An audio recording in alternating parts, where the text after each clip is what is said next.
বন্ধুসকল, আমাৰ লৰাই আৰু মই আজি বজাৰৰ পৰা এটা চাল কোমৰা কিনি আনিছিলো। তো এতিয়া চাল কোমৰাটো কাটিম না মানে এটো কি হয়? চাল কোমৰা। কিন্তু চাল কোমৰাটো কেনেকৈ কাটিম?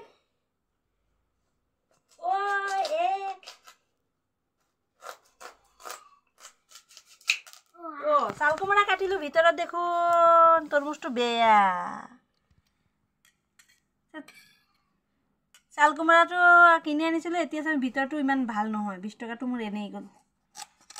হে ভগৱান, ঠগ খালো মই ঠগ খালো। ৰ'বা মা, মিঠা নে? এইটো চাল কোমৰাটো কিনি আনিছিলো, এতিয়া ভিতৰটো মানে পুৰত হোৱাই নাই।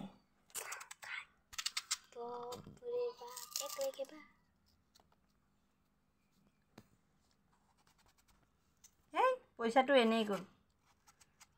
অতি চালাকৰ গলাত ধৰি।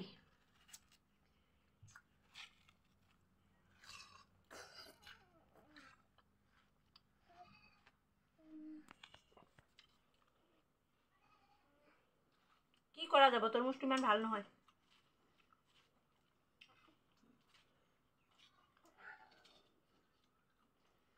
বেয়া লাগিল মানুহজনৰ কথা শুনি, সেইকাৰণে কিনি আনিছিলো।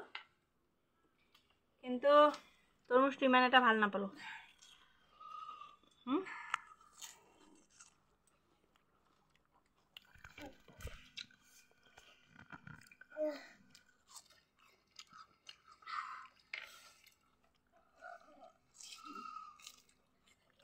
হয় দিব, খাই দিয়া তুমি।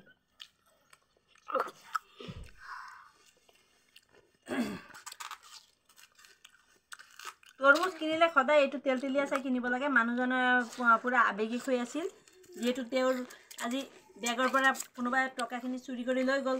সেইকাৰণে মই তেওঁৰ আৱেগৰ কাৰণে গৈ পেলাই তাৰ পৰা তৰমুজটো ল'লোঁ। মই নিজেও জানো তৰমুজটো ভাল নহয়, কিন্তু উপায় নাছিল কাৰণে মই ল'লোঁ। একো নাই, কিমান পইচা কতফালে গুচি যায়।